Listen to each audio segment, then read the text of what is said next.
एक रिपोर्ट स्वामी जी और है, और इस रिपोर्ट के मुताबिक एनीमिया के मामले में महिलाओं की तादाद पुरुषों से ज्यादा है। अब यहाँ पे देखिए भेदभाव है, महिलाओं में एनीमिया की शिकायत ज्यादा है, खास तौर से प्रेगनेंसी के दौरान उनके खून की कमी का जो खतरा वो ज्यादा हो जाता है।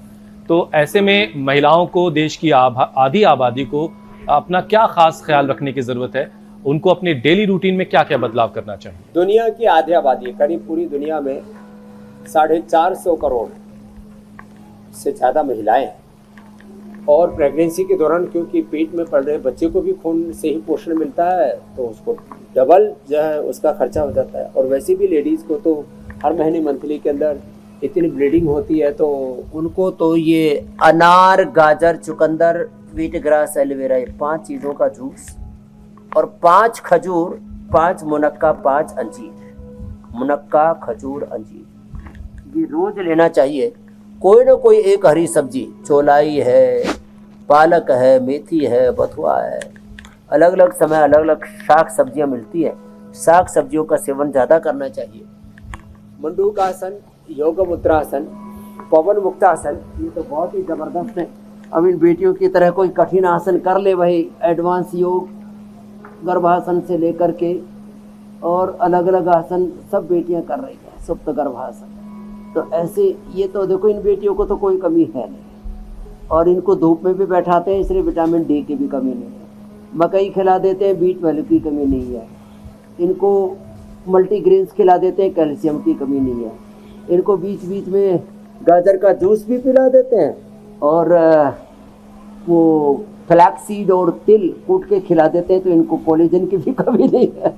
तो लेडीज़ को जो ये कमी हो जाती है वो इन चीज़ों का ज़्यादा सेवन करें, जो मैंने अभी बताया। और पवन मुक्तासन, उत्तान पादासन बड़ी ईजी है।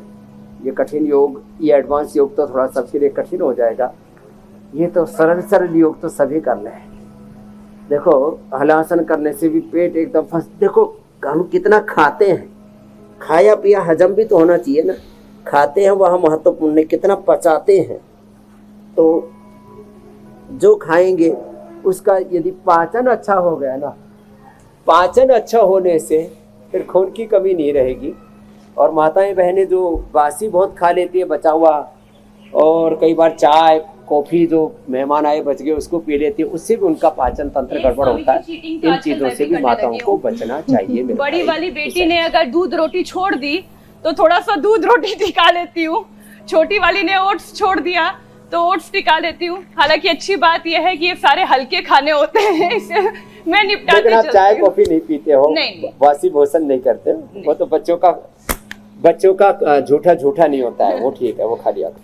स्वामी जी, बात विटामिन डी की भी कर लेते हैं, क्योंकि विटामिन डी की कमी आमतौर पर हमारे जैसे नौकरी पेशा लोग जो दिन भर स्टूडियो में रहते हैं, हालांकि हम लोगों को तो ये मौका भी मिलता है, हम लोग खूब फील्ड में रिपोर्टिंग भी करते हैं, लेकिन अधिकतर लोग जो सॉफ्टवेयर इंजीनियर्स हैं, उनका सिस्टम के सामने बैठकर काम है, विटामिन डी की कमी से उनकी धीरे धीरे लाइफ एक्सपेक्टेंसी घट रही है, और इसकी वजह से वो धीरे धीरे जानलेवा बीमारी की गिरफ्त में आ रहे हैं। कमरों में बैठते हैं, सिटिंग जॉब्स जिनकी ज्यादा हैं जी, हाँ, वो एकदम ठीक कह रहे हैं आप। विटामिन डी लंबे समय तक कम रहे तो कैंसर हो सकता है, हो रहा है, हो सकता नहीं है। विटामिन डी लंबे समय तक कम रहे तो जो है जोड़ों में दर्द हो जाता है, इसलिए सूक्ष्म व्यायाम करने पड़ते हैं। अब इन बेटियों ने तो अपने सब जोड़ मजबूत बना रखे, इसलिए एडवांस योग कर रही है। तो जो इतना न कर सके तो ये हल्के ये सूक्ष्म व्यायाम यही करें, और मिलेट्स का सेवन ज़्यादा करें। खाने में सबसे ज़्यादा अनाजों में कैल्शियम होता है। ये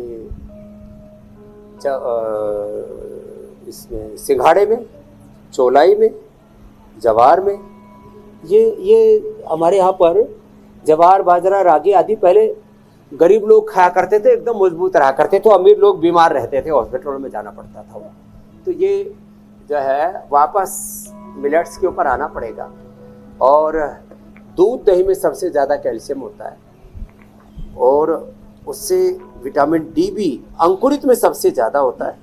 तो ये जिनको विटामिन डी की डेफिशिएंसी है, एक तो धूप में बैठा करें, दूसरा अंकुरित खाया करें। और शाकाहारियों को तो दूध दही से ही विटामिन डी, B12, कैल्शियम, ये सब चीज़ें मिल जाती हैं। एक आयरन को छोड़ करके आयरन साग सब्जियों से मिल जाता है। तो धूप का तो कोई विकल्प नहीं है। अब जिसको सिंथेटिक के बजाय नेचुरल लेना है तो देखो मैंने natural vitamin D, B12, bone health, iron complex, vitamin C, sea buckthorn आदि से, और फिर हमने ओमेगा भी, मोरिंगा भी, और ये अश्वगंधा और ये मल्टीविटामिन हमने च्युइंगम में भी दे दिया है। तो ये आजकल के यूथ की, यंगस्टर्स की डिमांड है। तो हम ऐसे नेचुरल विटामिन्स ले, जो सिंथेटिक विटामिन्स खाते हैं D, B12, calcium, iron, omega आदि, वो हेल्थ के लिए अच्छे नहीं होते। बॉडी के साथ जाके रिएक्शन करते हैं, पेट के साथ झगड़ा करते हैं। लीवर में तो कुछ चीज़ें जमी जाती है, कैल्शियम आदि और ये विटामिन डी आदि, लीवर में जाके इकट्ठी हो जाती है, बड़ा बखेड़ा हो जाता है। फिर कपाल भाती करके और सर्वकल्प का काढ़ा पिला के लिवोग्रिड खिला के हमको निकालना पड़ता है बस्ती करवा कर।